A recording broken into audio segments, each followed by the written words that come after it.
Hi, Beaut. Today we're going to be interviewing Tanquilla. Tanquilla is a poet, a mother, a student, and she works full time. How are you doing today, Tanquilla? I'm doing awesome. Thank you for asking. So how many children do you have? I have one.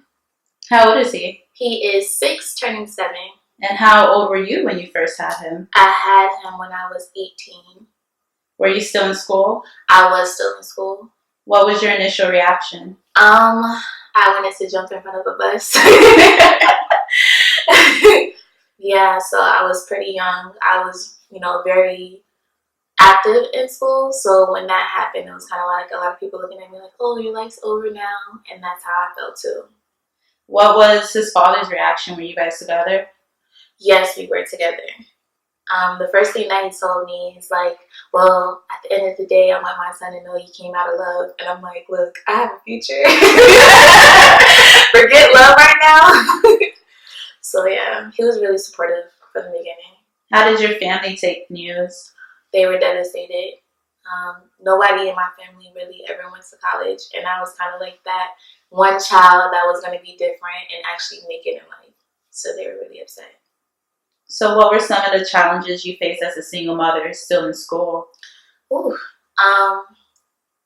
staying motivated, actually believing that I could still do all of the things that I initially wanted to do before I got pregnant. Those were some of the biggest challenges. So you mentioned that you were the chosen one Yeah. in your family. You were going to go to school. You were going to finish college. Yes. Were you able to do that? Is that something you're working on, or did you have to put that on hold? I'm still actively working on that. I'm learning balance, and that was the biggest thing that I had to learn because for a long time, I truly didn't believe that I could accomplish those things. So I kind of gave up on those dreams, and now I'm proactively going after those same dreams again today. So what is your advice to mothers who may be afraid to fail or who kind of give up on their dreams because they feel they can't accomplish them due to having a child? The best advice that I can give you is once you're at rock bottom, you can only go up. So the best advice I can give is you have to believe in yourself first before anybody else can believe in you. What motivated me was I have a child that looks at me and he's going to look at me as an example. I have to be the best example that I can be for him and for myself. So what school are you going to? What degree are you pursuing? I am going to St. Leo University and I'm pursuing my accounting degree. Accounting? Yes. What made you choose accounting? And it's crazy. Okay, so when I went to high school, I went to Tampa Bay Tech. So in that school, they have all kind of different trades that you can take up. I literally took every trade. I started with cosmetology. I went to the LPN program. Didn't really like that. Kind of freaked me out when I went to clinicals. Then I went back to medical, and my advisor was like, "Hey, you have to take an accounting class." And I was like, "I really don't like accounting." She was like, "Have you ever taken one?" I was like, "No." She was like, "Okay, well, you're going to take one. It's just one class and you don't have to take any more." I ended up falling in love with that class and I knew that that was my passion. So you're pursuing your accounting degree and you're working full-time? Yes. How do you balance that? I know you mentioned that that's the biggest thing for you, finding balance. Right. Still figuring it out right now. One thing that I do is I've learned that just because I'm working doesn't mean I can't pursue my dreams as well. It's more of a factor of time management. When you learn time management, I feel like you start to win in every area of your life. And that's what has been helping me be a full-time student as well as be a full-time mother and a full-time worker. So a lot of times we see young mothers who either don't have the time or feel that it's the school's responsibility to educate their children. What's your viewpoints on that? I strongly feel like we are the first teachers. Our children learn from us first, whether it's the way they talk, the way they eat, the way they act. So I do feel it's important to make sure they have quality education, but it doesn't stop there. They're constantly learning from the time that they first open their eyes, from the time that they go to school and when they get home. So it's important that you're as big as an advocate for their education as their teachers are. So you mentioned he spends time here and at his father's. His father's active in his life? Yes, he is. We actually have joint custody of my son. Legally? Legally. How was that process? Ooh, that's very, very hard. Was that something you initiated? No, it wasn't. What originally happened was his father wasn't as active in his life, and it was very, very hard for me. So I had an opportunity to move to Arizona with my uncle and work under him, and he was going to provide schooling, living experiences, and everything else for me. So it was much easier.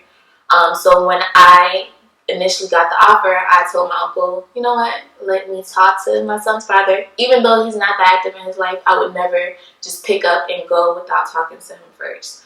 So I did talk to him. He told me, okay, let me call you back. So I was like, okay. And about a week or two later at my job, I got a letter of petition of custody. Yes. How did that make you feel? It was so hard. It was so hard simply because I've never been away from my child for more than one day. So, sorry. Upon me moving to Arizona, at the day that I got petitioned for custody, I ended up like losing it and I left work. So when I left work, I got fired. So now I have no job. I have a court hearing for the custody of my child and no lawyer. So it was very hard. It was very, very hard. It was a very stressful and dark time in my life during that time. Did he ever speak to you or try to talk before going to the courts with you about? No. What would be your advice to fathers who do that, who send custody paperwork to the mother out of nowhere? Do you think it's important to have the communication before it happens? Definitely. But I can see both sides of it. When fathers want to be active in their child's life and they don't have the opportunity, sometimes that's the only means for them to do that. That's completely understandable. But I do feel like it's a responsibility of both parents to communicate with one another and try to work things out within you guys. But if that doesn't work, of course, you have to go the legal way. And that's understandable as well. I can only imagine. It was terrible. It was terrible. But it was kind of a blessing a little bit too. Because he would not have had that relationship with him had he not did it. So, for the benefit of my child, although it hurt me, I understand and I can accept it a little bit better now. It just still hurts to think about it. I'm sorry. No. So they had positioned the offer to do the joint custody, which is where he's with his dad 2 days out the week. I have him 2 days out the week, and we alternate weekends. So I'm like, okay, well, that's different. I've never tried that, but he's not taking any other offer that I have, and I don't have a lawyer, and I don't have money. So I felt like that was the only other option outside of him taking my child away from me. So I agreed to it, not really knowing what my rights were at that time. So we ended up doing that and agreed to that. It was really, really hard, especially in the beginning when he's saying like he don't want to go. It's like I can't really do anything. But what I will say is that as a mother, and this is something that I did not know prior to this case, is that if they cannot prove that you are not a good mother to that child, they cannot take that child away from you. You do not have to do joint custody. Of course, ideally, they would want you guys to work something out to where you do joint custody. But the way that I have my joint custody split, you don't have to do it that way. What is your advice to single mothers who are trying to co-parent or going through a similar situation? I know it hurts and you're still crying about it, but you seem at peace. I don't see anger, resentment. How did you work through that? I would have been angry. It took time. It took time. Do you think it's important that the father is in your son's life after the rebellious stage? Do you see a good difference? I do. I see a growth in their relationship, and that's something I always wanted for my child. Like, I want him to have a good relationship with his mother and his father. Like, I'm never going to sit my child down and tell him all the bad things his dad did about, to me. I'm not going to talk bad about his father in front of him. I'm not going to, openly bash him to my son to make him feel some type of resentment towards his father. I don't want my relationship with his father to be his relationship with his father. So what advice would you give to other mothers as far as what they should focus on in parenting? There is no rule book, but are there certain things that every child needs or are very important to raise a good child? Your time. I feel like that's the most important thing and the thing that we take for granted the most. Those are moments that you can't buy those moments. You can buy them all the things you want, buy them all the toys they want, but at the end of the day, the only thing that the child truly wants from you is your time and your attention. Just to recap, you're in school for accounting, you're working full-time, Right. you're co-parenting, which is phenomenal, especially for young mothers at our age. Yes. We don't see it often, even though the road was difficult. You see the positive impact it has had on your son. Right. And you write poetry. Yes, I do. I know. When people say it, it's like, oh my gosh, there's so much stuff. Like, how do I do all of this? I don't know. Like, it just happens. It falls into place. Do you consider poetry an outlet? How did you get started? I started when I was 12 years old. I had heard my first poem over the phone, and I was like, oh, that was amazing. I want to do that. So I started writing, and it came so naturally for me. And I was like, okay, so I would start writing every day. I would hear poems and hear the wordplay, and I would try to mimic their wordplay. And it just became something that I did naturally. It's kind of like the way I breathe, just very natural for me. So in addition to poetry, you've been very vocal on kind of everyone speaking their voice, letting your voice be heard, discussing topics that don't want to be discussed. You're actually hosting a discussion called The Example Presents. What is that about? So this actually stemmed from a post that I had posted on Facebook. And the response that I got was kind of overwhelming. People were coming to me telling me, hey, I had never had this type of conversation before. And it kind of led me to question, like, why not?